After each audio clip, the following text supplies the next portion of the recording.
बिस्मिल्लाहिर्रहमानिर्रहीम। अगर जी जो है वो हमारे पास बी क्रॉस ए है, then the factor group G by A is isomorphic to B. क्योंकि ए जो है वो जी में नॉर्मल है, हम जी बाय ए को आइसोमॉर्फिक टू बी प्रूव कर सकते हैं और जी बाय बी को आइसोमॉर्फिक टू ए।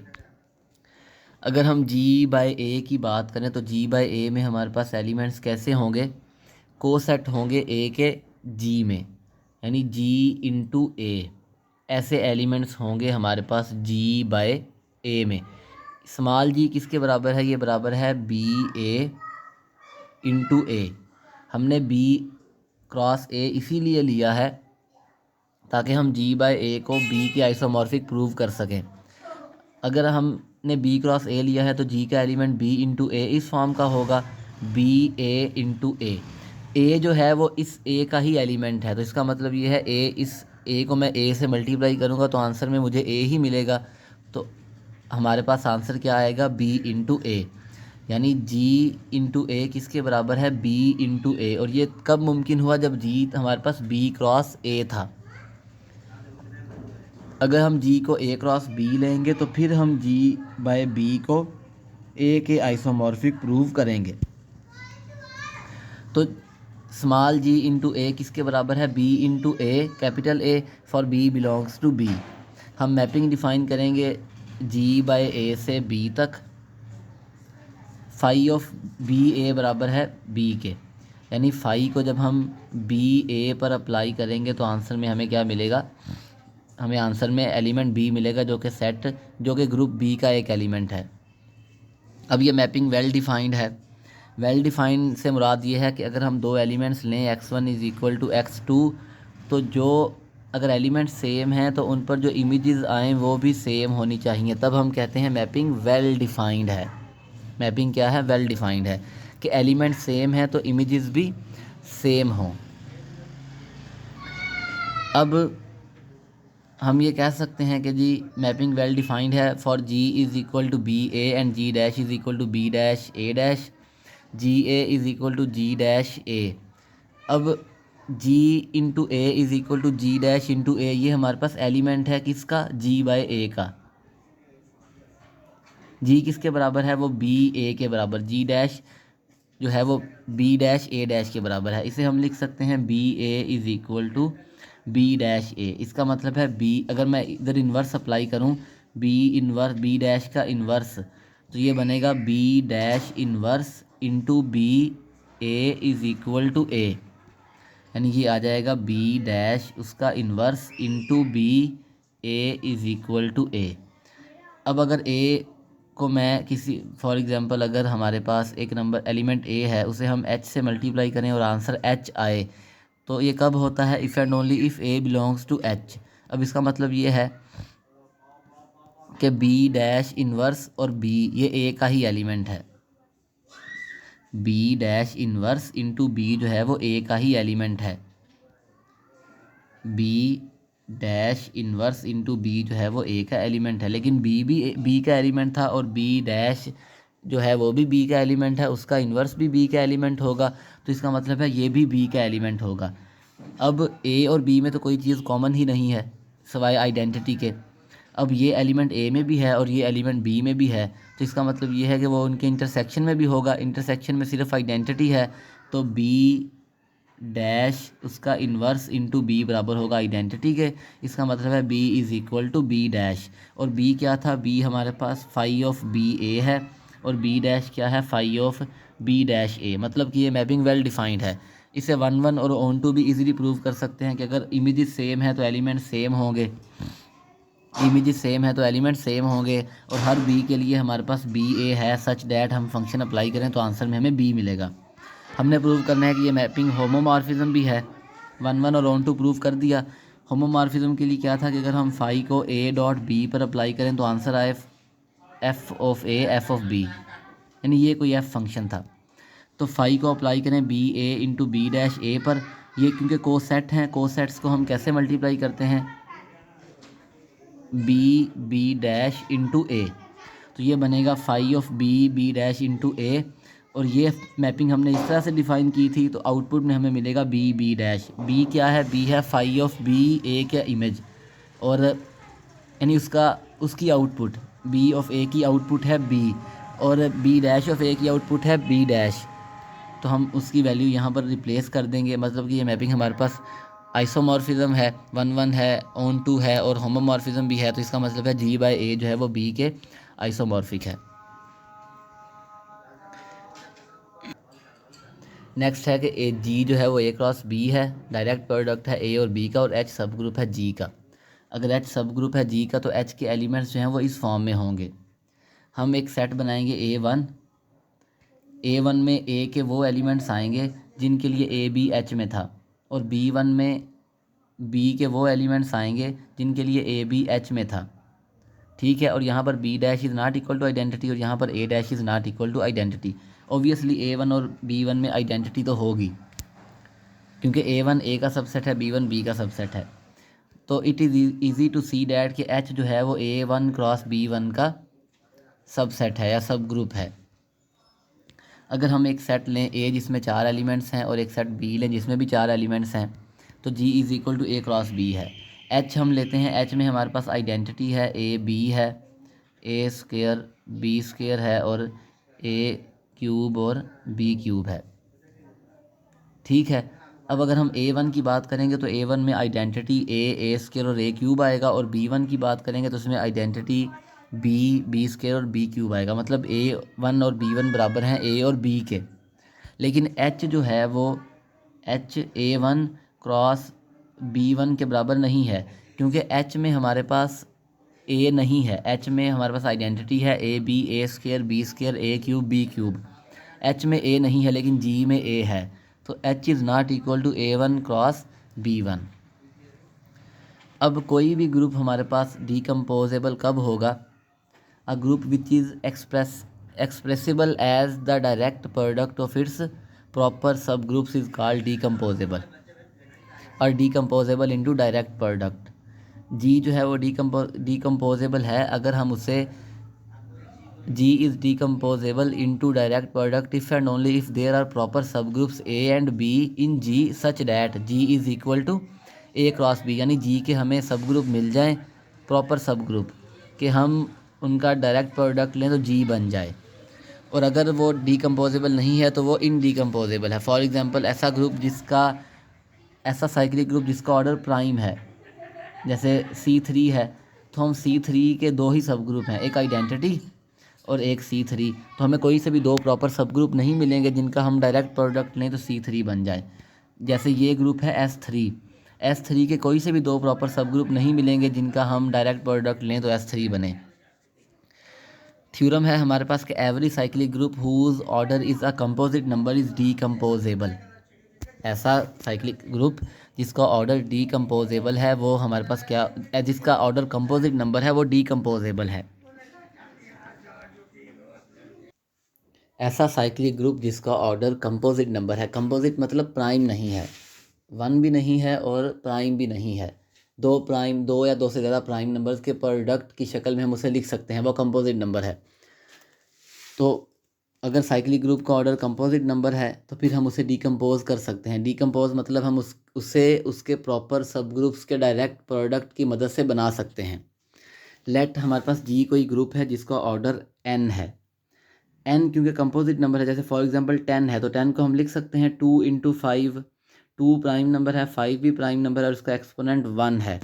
तो हमने एक कंपोजिट नंबर की प्राइम फैक्टराइजेशन कर दी। हम क्या करेंगे, n की प्राइम फैक्टराइजेशन करेंगे, P1 alpha 1 P2 alpha 2 P3 alpha 3 up to Pk alpha k greater or equal to 2 होगा, क्योंकि ऑब्वियसली अगर k 1 होगा तो फिर तो हमारे पास P1 ही एक ही बचेगा, तो कम से कम P1 इंटू P2 ये ऑर्डर होना चाहिए उसका। अब हम मैंने ग्रुप थ्योरी के जो एक और प्लेलिस्ट है वहाँ पर ये बताया था कि साइक्लिक ग्रुप जो है उसका हम सब ग्रुप कैसे किसी भी ऑर्डर का, अगर वो हमारे पास ऑर्डर जो है वो कोई डिवाइज़र है ग्रुप के ऑर्डर का, तो उस ऑर्डर का सब ग्रुप फाइंड कर सकते हैं और वो यूनिक होगा। फॉर एग्जांपल अगर ग्रुप साइक्लिक है उसका ऑर्डर 10 है तो 2 जो है वो 10 को डिवाइड करता है, तो इस ग्रुप के पास 2 ऑर्डर का सब ग्रुप होगा। और वो हम फाइंड कैसे करेंगे? फॉर एग्जांपल अगर साइक्लिक ग्रुप है C10, ए से जनरेट हुआ है, ए का ऑर्डर 10 है। अब क्योंकि 2 10 को डिवाइड करता है तो 2 ऑर्डर का सब ग्रुप होगा। 2 ऑर्डर का सब ग्रुप कैसे फाइंड करेंगे? 10, अब ए जनरेटर है, 10 को 2 से डिवाइड करेंगे, आंसर आएगा 5। तो ए रेज टू पावर 5 उस ग्रुप का जनरेटर है जिसका ऑर्डर 2 है। 5 क्या है? हमारे पास कोशेंट है। 10 को डिवाइड किया 2 से तो 5 आंसर आया, 5 कोशेंट था। अब क्योंकि यहाँ P1 अल्फ़ा 1 ये n को डिवाइड करता है तो P1 अल्फ़ा 1 ऑर्डर का सब ग्रुप होगा, P2 अल्फ़ा 2 ऑर्डर का भी होगा, P3 अल्फ़ा 3 ऑर्डर का भी होगा, PK अल्फ़ा K ऑर्डर का भी होगा। हम क्या करते हैं कि हम कहते हैं हमें ग्रुप चाहिए PI अल्फ़ा I ऑर्डर का। जब इस नंबर से इस नंबर को डिवाइड करेंगे, फॉर एग्ज़ाम्पल 2 इंटू 3 इंटू 4 है, मैं 3 से डिवाइड करता हूँ तो 3 से कैंसिल होगा तो क्या बचेगा? 2 इंटू 4, ये आएगा ना क्वोशंट, मतलब 3 को उसमें से निकाल दिया। तो यहाँ पर भी हमारे पास प्राइम फैक्टराइजेशन है। अगर हमें PI अल्फ़ा I ऑर्डर का ग्रुप चाहिए, हम जब इससे डिवाइड करेंगे तो जो क्वोशंट आएगा वो क्या बनेगा? वो बनेगा P1 alpha 1 P2 alpha 2 up to PI minus 1 alpha I minus 1। यहाँ से हमने PI अल्फ़ा I को निकाल दिया, उससे डिवाइड कर दिया है, तो PI प्लस 1 और alpha I plus 1 up to PK alpha K, ये हमारे पास क्वोशंट है। जब हमने इस n को PI अल्फ़ा I से डिवाइड किया, हमने कहा कि ए जनरेटर था, उसका ऑर्डर n है, सब ग्रुप चाहिए जिसका ऑर्डर PI अल्फ़ा I हो। तो वो ग्रुप कैसे जनरेट होगा? वो ग्रुप जनरेट होगा अगर हम a की पावर में QI को रख दें। QI क्या है? क्वोशंट है। वो हमें कब हासिल हुआ? जब हमने n को डिवाइड करवाया PI अल्फ़ा I से, हमने QI ये सेट कर दिया है। अब BI हमने कोई ग्रुप लिया है, BI generated by A raise to power QI, a generator था, हमें वो ग्रुप चाहिए जिसका ऑर्डर PI अल्फ़ा I हो। तो n को जब PI अल्फ़ा I से डिवाइड करेंगे, जो क्वोशंट आएगा, जो हमारे पास क्वोशंट आएगा, जब हमने n को PI अल्फ़ा I से डिवाइड किया तो आंसर में हमें QI मिला। ए जनरेटर था तो A raise to power QI उस ग्रुप का जनरेटर होगा जिसका ऑर्डर ये है, PI अल्फ़ा I। सिमिलरली हम कहते हैं कि जी BI डैश, हमने कोई और ग्रुप बनाया BJ से, where I and J is not I is not equal to J, मतलब डिफरेंट हमने एलिमेंट लिया है, डिफरेंट ऑर्डर का ग्रुप बनाया। इस केस में हमने ग्रुप बनाया PJ अल्फ़ा J इस ऑर्डर का, where I and J are not equal. अब क्योंकि PI और PI और PJ रिलेटिवली प्राइम है, उनकी कोई पावर ले लें तो वो भी रिलेटिवली प्राइम होगी। इसका मतलब है BI और BI डैश, ये जो दो ग्रुप हैं इनका ऑर्डर रिलेटिवली प्राइम है। और साइक्लिक ग्रुप में जो ग्रुप्स होते हैं वो यूनिक होते हैं, यानी हमारे पास स्पेसिफिक ऑर्डर का एक ही ग्रुप होगा। अगर हम कोई भी सब ग्रुप निकालेंगे साइक्लिक ग्रुप में वो यूनिक होगा। अगर 2 ऑर्डर का ग्रुप निकालेंगे तो 2 ऑर्डर का एक ही ग्रुप होगा। अब क्योंकि BI और BI डैश का ऑर्डर जो है वो सेम नहीं है, तो ये दोनों ग्रुप भी डिफरेंट हैं। अगर डिफरेंट हैं तो इनका इंटरसेक्शन जो होगा वो हमारे पास सिर्फ आइडेंटिटी एलिमेंट होगा, क्योंकि इनका ऑर्डर रिलेटिवली प्राइम है, को प्राइम है। अब हमने BI B1 B2 B3 B4 BK इतने सब ग्रुप फाइंड कर लिए हैं बाय यूजिंग सिमिलर फैशन, और उनसे हमने एक नया ग्रुप बना लिया है G dash. The group G dash generated by all BI is a subgroup of G and has the same order as that of G। क्योंकि G डैश जो है वो B1 B2 B3 इन सब का direct product है। हमने BI पहले बनाया, B1 B2 B3 B4, इस तरह से दोनों का ऑर्डर सेम है। G और G डैश का सेम इसलिए है क्योंकि B1 का ऑर्डर इंटू B2 का ऑर्डर इंटू B3 का ऑर्डर वो G डैश के ऑर्डर के इक्वल होगा, hence G dash is equal to G। लेकिन G डैश जो में BI नॉर्मल था, BI नॉर्मल इसलिए है क्योंकि G डैश एक अबिलियन है। जितने भी सब ग्रुप थे साइक्लिक ग्रुप के वो हमारे पास क्या है? अबिलियन। और अबिलियन ग्रुप का जो सब ग्रुप होता है वो नॉर्मल होता है। क्योंकि जी जो है या G डैश जो है वो हमारे पास एक अबिलियन ग्रुप है, उसके सब ग्रुप भी अबिलियन हैं और वो नॉर्मल भी हैं, और उनका इंटरसेक्शन सिर्फ आइडेंटिटी है। तो इसका मतलब ये है कि जी डैश तो हमारे पास डायरेक्ट प्रोडक्ट है इन तमाम बी आईज़ का और ये बराबर है जी के, तो इसका मतलब है G is direct product of the groups B I. Of course B I is not equal to identity, so G जो है वो डीकम्पोजेबल है। फॉर एग्जांपल अगर हम उस ग्रुप लें ऑर्डर 60 का, ग्रुप लें ऑर्डर 60 का, तो 60 को लिख सकते हैं 2⁻², 3 इंटू 5। तो एक ग्रुप ले लें ऑर्डर 4 का, एक ले लें ऑर्डर 3 का और एक ले लें ऑर्डर 5 का, तो इन तीनों के डायरेक्ट प्रोडक्ट की मदद से हम जी को बना सकते हैं। आगे हमारे पास एक थ्योरम है कि अगर सी एम और सी एन ये साइक्लिक ग्रुप हैं, एम और एन रिलेटिवली प्राइम हैं, तो C M cross C N ये भी साइक्लिक ग्रुप होगा जिसका ऑर्डर होगा एम एन। इसकी एक और हमारे पास स्टेटमेंट ये बन सकती है कि Z M cross Z N, Z M cross Z N ये आइसोमॉर्फिक है जेड एम एन के, क्योंकि हर जेड जो है जेड एम एन वो साइक्लिक ग्रुप है, लेकिन दो आपके पास अगर ग्रुप हों साइक्लिक उनका हम जैसे Z residue classes mod N है, रेजिड्यू क्लासेस मॉड एम और एन, या सी एम और सी एन, तो ज़रूरी नहीं है कि उनका जो डायरेक्ट प्रोडक्ट हो वो साइक्लिक ग्रुप हो। जैसे C2 क्रॉस C2 है वो V4 है, तो V4 अबीलियन है, ये भी अबीलियन है, लेकिन ये दो साइक्लिक ग्रुप्स का डायरेक्ट प्रोडक्ट था। तो ये Z M cross Z N isomorphic होगा जेड एम एन के if and only if M N are relatively prime.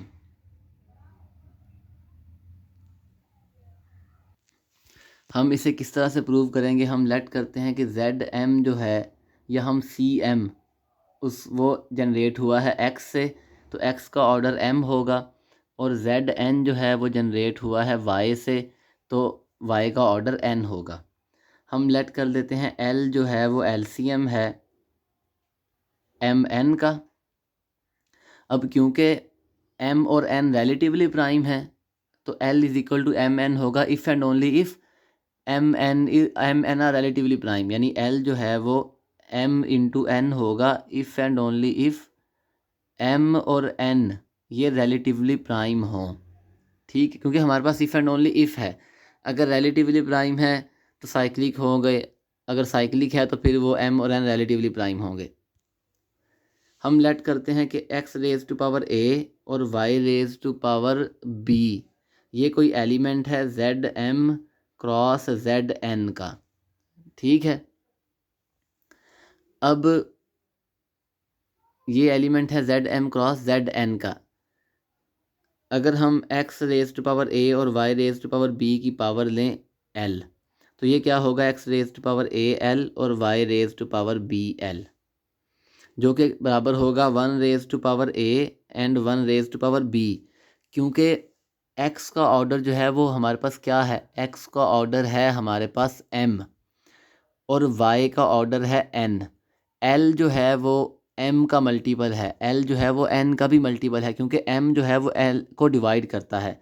हम साथ लिखेंगे कि m divides l and n divides l। हमने ये कहा था कि अगर एलिमेंट का ऑर्डर n हो तो n के जितने मल्टीपल्स होंगे उनके लिए भी आंसर आइडेंटिटी आएगा। तो अब यहाँ पर जो l है वो m का मल्टीपल है, a इंटू l वो भी m का मल्टीपल होगा, तो यहाँ पर हमारे पास 1 रेज टू पावर a हो जाएगा 1 रेज टू पावर b जो कि 1 है। मतलब ये है कि x raise to power a y raise to power b का ऑर्डर क्या है एम एन। अगर इसका ऑर्डर एम एन है तो ये हमें वो ग्रुप जनरेट करके देगा जिसका ऑर्डर एम एन होगा, क्योंकि अगर हमारे पास एलिमेंट का ऑर्डर ग्रुप के ऑर्डर के बराबर हो तो वो साइक्लिक ग्रुप होता है। अब अगर एम एन रिलेटिवली प्राइम ना हो, एक केस ये भी हो सकता है एम एन जो है वो रिलेटिवली प्राइम नहीं है, तो फिर जितने भी एलिमेंट्स हैं Z M cross Z N में, Z M cross Z N में, उनका ऑर्डर जो है वो एट मोस्ट एल होगा।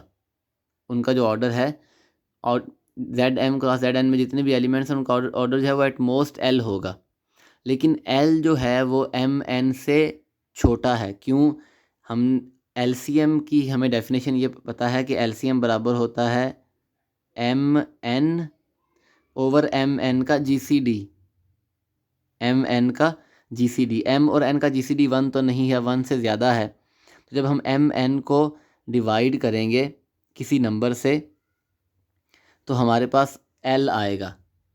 ठीक है, इसका मतलब क्या है कि L जो है वो इससे लेस है। फॉर एग्जांपल अगर मैं बात करूँ 2 और 4 की, GCD इनका 2 है, LCM 4 है, तो 4 को मैं लिख सकता हूँ 8/2, 2 इंटू 4 ओवर देयर GCD, तो ये 4 है। अब 4 इंटू 2 8 है और GCD 8 से लेस है।